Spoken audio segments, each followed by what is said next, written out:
Emílio Barbosa e nós estamos começando mais um História 24 Horas. Lembrando que o nosso tema hoje é uma continuação sobre a Primeira República. Nosso material está dividido em 3 vídeos. No primeiro e no segundo nós falamos das características básicas da Primeira República e no terceiro vídeo nós falamos de todos os movimentos, revoltas que acontecem durante esse período, né? Rapidinho, só para a gente se localizar, a Primeira República está localizado dentro da cronologia brasileira num período chamado de República, que vai desde 1889, que é instalada com a Primeira República, até os dias de hoje.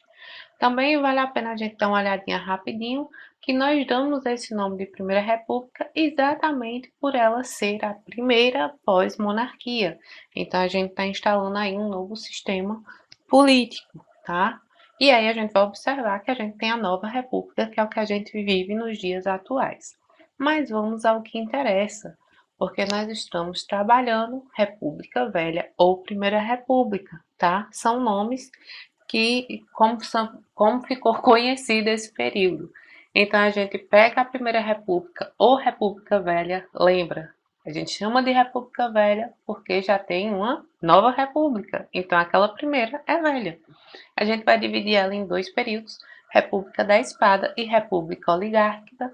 No vídeo anterior, a gente falou sobre a República da Espada, governada por militares. Agora a gente fala sobre República Oligárquica, que vai de 1894 a 1930. É fácil, a gente para entender o nome, República Oligárquica, nós estamos falando aí de um governo de poucos, tá? Basicamente, nós vamos observar neste contexto 2 estados que vão se destacar, que são Minas Gerais e São Paulo, que eles vão meio que se revezar neste poder, tá? Não quer dizer que um mandato seja de Minas Gerais e o outro seja de São Paulo. Não vai acontecer nesse esquema, não. Mas, tipo, 2 de São Paulo, um de Minas Gerais.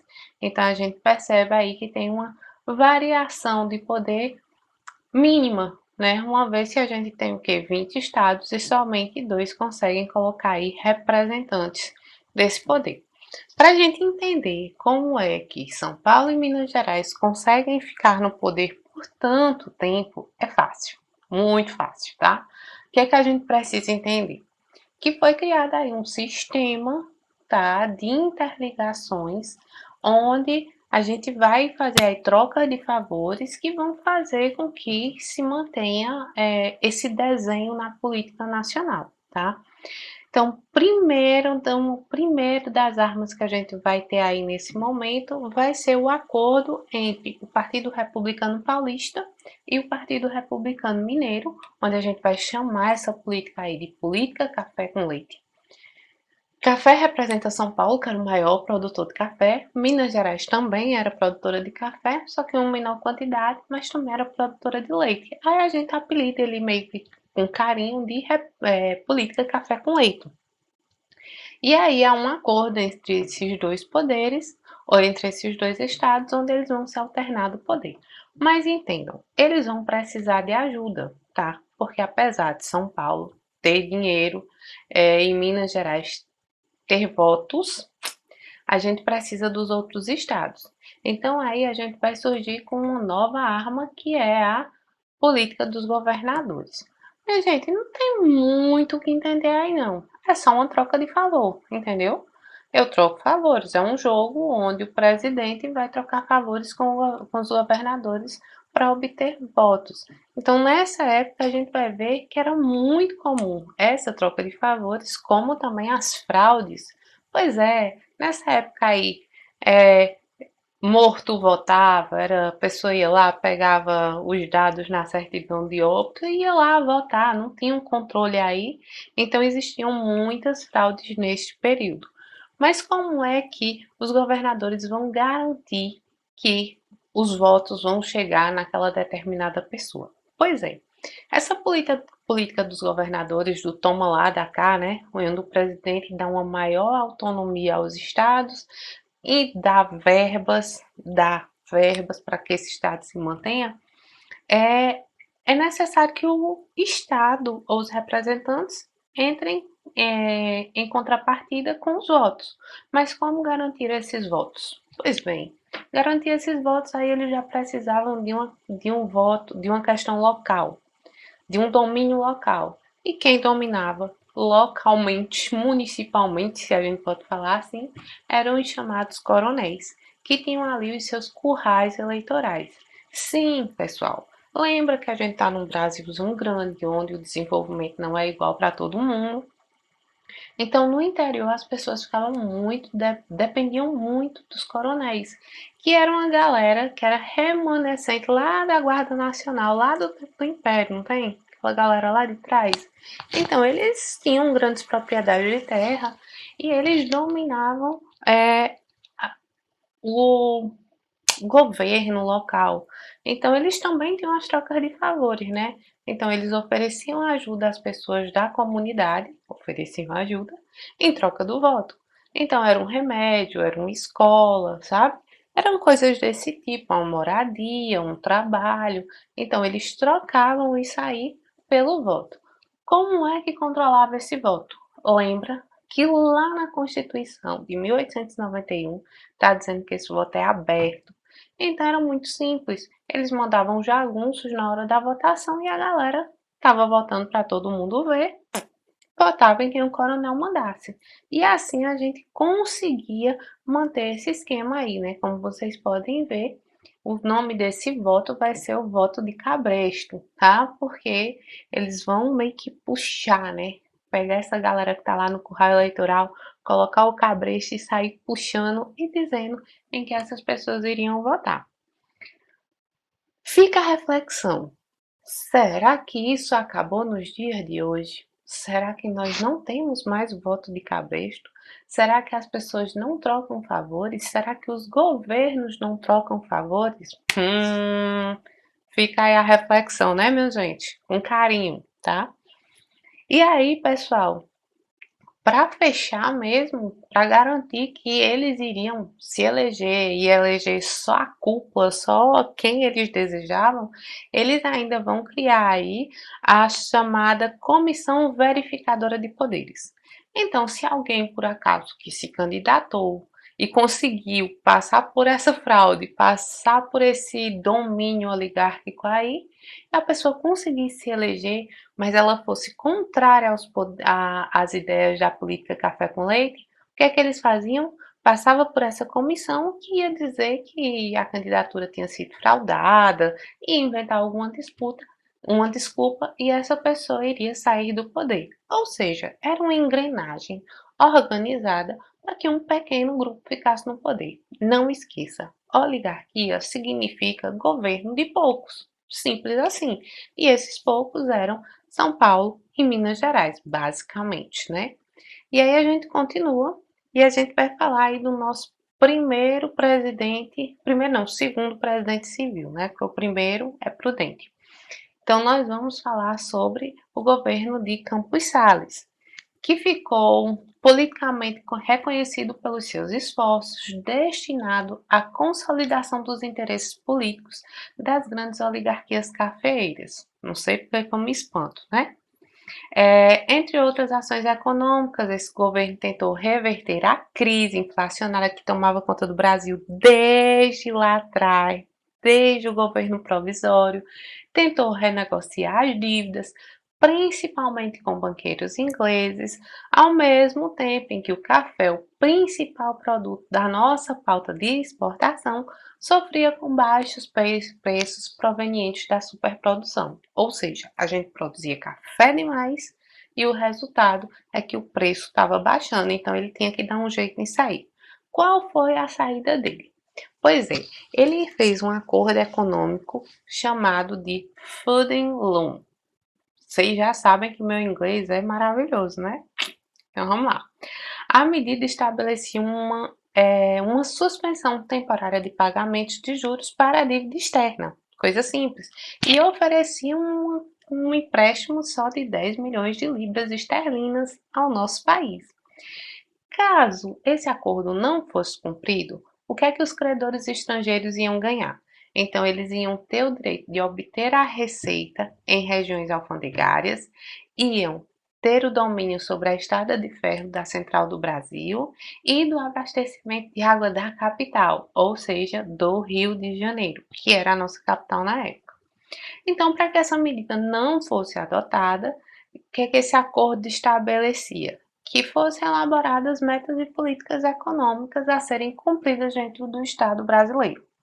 Entre as medidas, o governo se comprometia a frear o corrosivo processo inflacionário e, consequentemente, valorizar a nossa moeda, coisa simples. Por isso, as autoridades da época reduziam sensivelmente os gastos públicos e convertiam o investimento em novas obras públicas. A adoção dessa política acabou prejudicando enormemente a possibilidade de expansão das atividades industriais no Brasil. É óbvio. Além disso, os salários da classe trabalhadora foram estagnados, ou seja, foi congelado, tá? Com o intuito de cumprir as metas fixadas pelas pessoas que nos emprestaram dinheiro, tá? A crise nos investimentos e na modernização do país fez com que o governo de Salles prestigiasse a ampliação das atividades agroexportadoras, ou seja, a gente vai se voltar para o nosso cargo-chefe, que é o agrário, tá? Então, oriundo dessa mesma elite agrária que predominava no Brasil, ele começa a defender a vocação agrícola do Brasil, ou seja, ele vai ali dar força para o café e para novos produtos que irão aparecer como a borracha, tá? Então, dessa forma, as condições de vida dos grandes centros se tornaram insuportáveis, o desemprego, a falta de incentivo às atividades industriais, então vai ser a marca desse mandato presidencial. Paralelamente, Campos ele ainda toma uma medida que vai impedir a participação de outros agentes políticos interessados com a modernização e a resolução de graves problemas sociais no Brasil. Nesse mesmo mandato, a política de governadores começou a ser instituída como prática vigente. Aquela que eu falei para vocês, a troca de favores, tá? E por meio dessa política, o governo federal e as esferas de poder estadual empreenderam um compromisso, já expliquei para vocês, é uma troca de valores, né? Para que todo mundo ali pudesse ser eleito, tá? Então aí a gente consegue dar um passo importante para manter essa hegemonia de São Paulo e Minas Gerais no poder. Há pouco eu falei para vocês que um novo produto vai aparecer, que é a borracha, e a gente vai conhecer esse período como o ciclo da borracha, né? É o período da nossa história onde a gente vai começar a comercializar o látex para a produção de borracha para atividades básicas da economia. Agora vamos pensar de que economia, para que servia essa borracha? Pois bem, pensa no mundo, tá? Então, no mundo a gente está tendo o quê? A Revolução Industrial. E nessa Revolução Industrial, a borracha é um produto extremamente valorizado. Vai servir de base para pneu de automóvel, de bicicleta, de motocicleta, né? É uma infinidade de produtos. E aí a gente vai vender essa borracha, a gente vai vender em libra esterlina, sim, que é a moeda do Reino Unido, e aí a gente vai exportar pelo menos 40% de todo o nosso produto, tá? Nossa produção nacional. Junta tudo, café, borracha e o que mais tiver, 40% dessa produção vai ser da borracha. Então vai ser um boom de crescimento, principalmente na região amazônica, né? E aí é simples, minha gente, é um boom e todo mundo vai correr para essa região. Então vai ter muita gente, principalmente do Nordeste, que vai sair daqui em busca de emprego, né? Aí você vai pensar, caraca, mas por que então isso diminuiu? Por que que não continuar a crescer? Por que que a borracha não continuar a ser um super produto brasileiro? É simples. Os ingleses que estavam aqui literalmente fizeram o que a gente chama de biopirataria. Pegaram as sementes das nossas melhores mudas de seringueiras, levaram para a região da Ásia, plantaram lá e conseguiram produzir essa mesma borracha com um preço melhor e com a qualidade superior. Resultado: a gente começa a declinar esse esse ciclo da borracha tão promissor. Outra coisa que vai marcar esse período vai ser a questão do Acre. Por quê? Em 1903, o governo brasileiro ele vai entrar em negociação com o governo boliviano para adquirir o controle sobre o estado do Acre. Isso é interessante, porque a gente consegue, depois de muita luta, depois de muita peleja, né? E a gente vai pagar aí 2 milhões de libras esterlinas e a gente fica com essa região, né? Além de poder construir uma ferrovia que vai escoar os produtos da Amazônia e que vai ficar conhecida como a Estrada de Ferro Madeira Mamoré, que também ficou conhecida como Estrada da Morte por conta de tantas mortes de tantos trabalhadores, né? O detalhe é que ela foi construída na década de 30, né? Na verdade, ela entra em decadência na década de 30 e ela é desativada em 1972. Ah, as obras dessa construção tiveram início em 1917, não, peraí, 1907 e foram concluídas em 1912. E aí passa aí por pelo menos umas 20 cachoeiras, é uma região bem complexa, mas a gente consegue construir isso para escoar todo esse material. Diante dessa situação toda, né, diante do que eu já disse para vocês da biopirataria, lá por volta de 1910, a gente começa a perceber o declínio dessa produção da borracha brasileira, que vai paralisar a economia nas regiões produtoras. É tanto que se vocês tiverem a oportunidade, se nós tivermos, que eu também quero ir, de ir lá na região norte, então a gente na região amazônica tem locais que estão extremamente ricos, teatros enormes, uma construção primorosa, elegante, que lembra a bela época francesa, entendeu? Por que que isso acontece? Porque o lucro ali investido vai fazer toda a diferença, vai ser investido também, como a gente chama, no local, ok? E eu esqueci de passar para vocês as outras imagens. Mas vamos lá. Próxima pessoa que vai governar o país é Rodrigo Alves, que ele governa de 1902 a 1906. O que que a gente pode falar deste carinha? Peraí, deixa eu ver bem aqui. É isso mesmo. Tá aqui. A gente vai falar o quê? Ele vai atrás da modernização do Rio de Janeiro. Espera aí que eu coloquei a imagem errada, viu, minha gente? Cuida. É essa daqui. Ele vai se preocupar muito com a modernização do Rio de Janeiro, tá? E ele vai ter aí como prefeito do Rio de Janeiro, que era a nossa capital, o Pereira Passos, que vai chamar o engenheiro Paulo de Frontin e eles vão reorganizar, vão transformar o Rio de Janeiro numa cidade europeia. E o que é que eles vão fazer? Eles vão tirar todos os cortiços que estavam no centro do rio e vão expulsar as pessoas de lá, o que a gente chama de bota fora. Uma solução muito prática, né? A nova França dentro do Brasil, a nova França fora da França, estava ali no Rio de Janeiro, aqui no Brasil. E o interessante é, vamos tirar essas pessoas, mas não sabemos onde vamos colocá-las. Então aí, pessoal, a gente vê surgir realmente a periferia, porque essa galera vai para os morros. Então elas começam a sair do centro, porque elas são expulsas, e vão para os morros. Resolvemos o problema da urbanização e criamos um outro problema, que seria a alocação dessas pessoas, né? É óbvio. Eu tô adorando essa palavra, depois do filme, né? Depois do seriado. Então, continuemos. Outro processo importante, até porque Rodrigo Alves ele perdeu um filho por conta de doença, é a questão do saneamento, é a questão da higienização, tá? É a campanha contra a febre amarela e varíola no Rio de Janeiro. E aí ele vai empreender e vai chamar aí um carinha muito conhecido nosso, que é o Oswald Cruz, que ele vai ser o diretor da saúde pública. Ok. Diante desses fatos, né, Oswald vai instituir a vacinação obrigatória, que vai criar aí a chamada revolta da vacina, mas que a gente só vai falar dela com detalhes na terceira aula, tá? A gente reservou ela só para falar desses movimentos.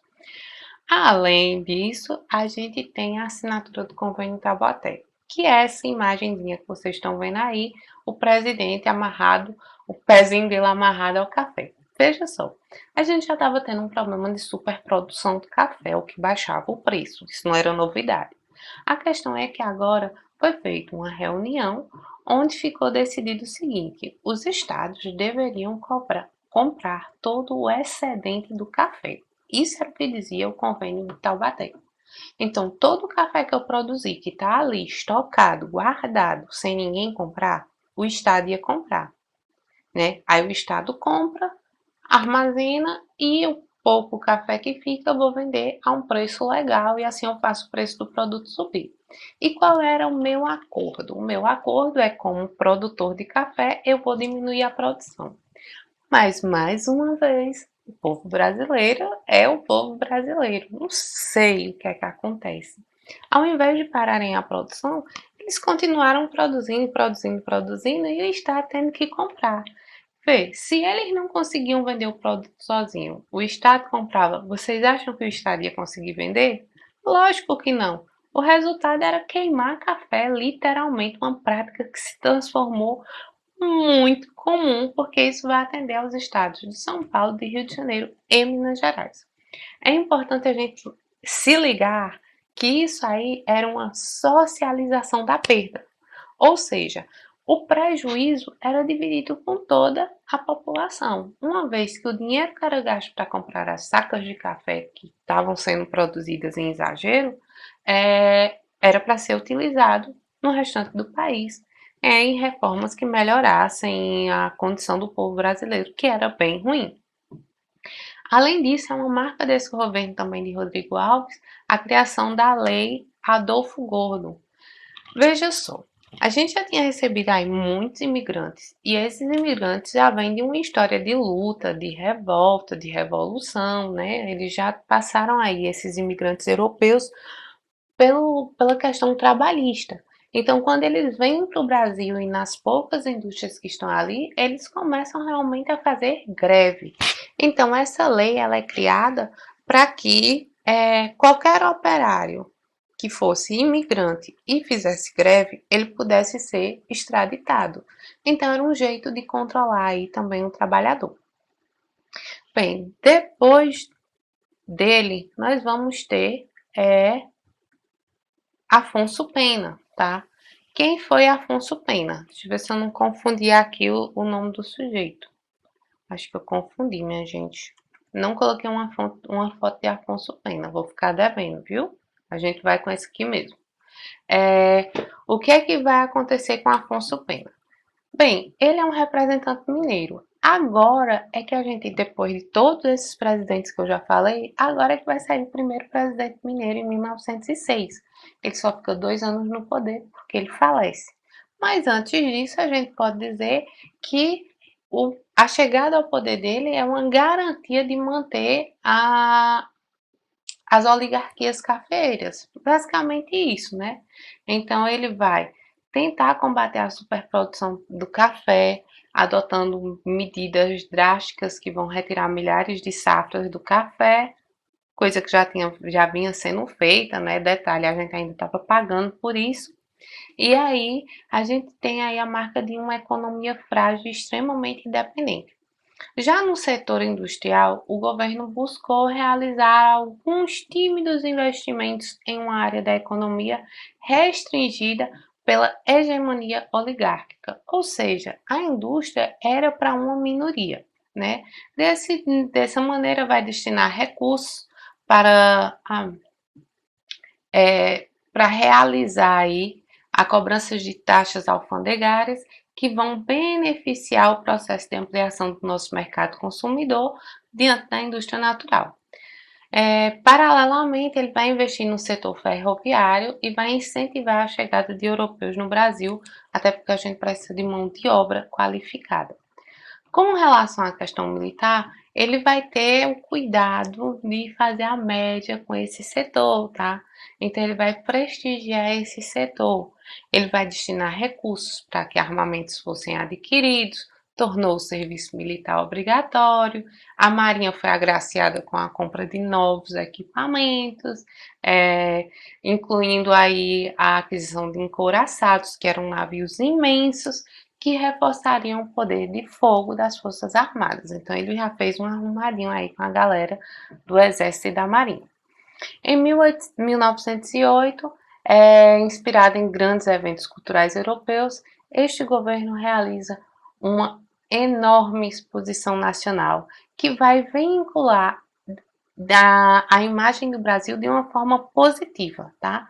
Com a comemoração do centenário da abertura dos portos. Não sei se vocês lembram, lá em 1808, quando Dom João chegou no Brasil, a primeira coisa que ele fez foi abrir os portos às nações amigas.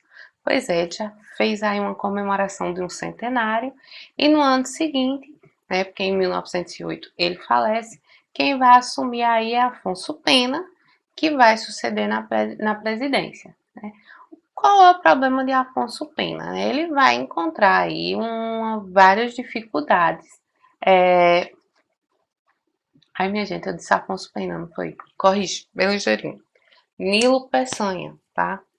Depois que falece Afonso Pena, assume Nilo Peçanha. E Nilo Peçanha,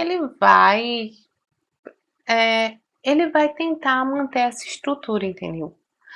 Ele vai manter essas oligarquias, apesar da complicada crise que tem aí.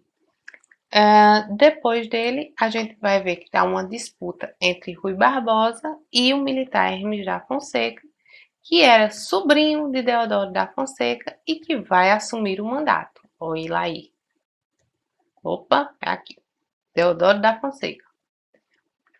Minha gente, é porque eu tô no final da aula. Calma. Não é porque eu tô no final da aula que eu vou errar o nome de todo mundo, né? Deixa eu ver a hora. Tô quase lá. Relaxa. Vamos, só falta ele.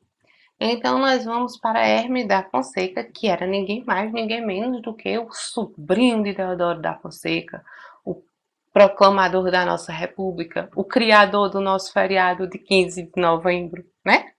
Então, cara, ele conseguiu vencer essas eleições e vai assumir o poder.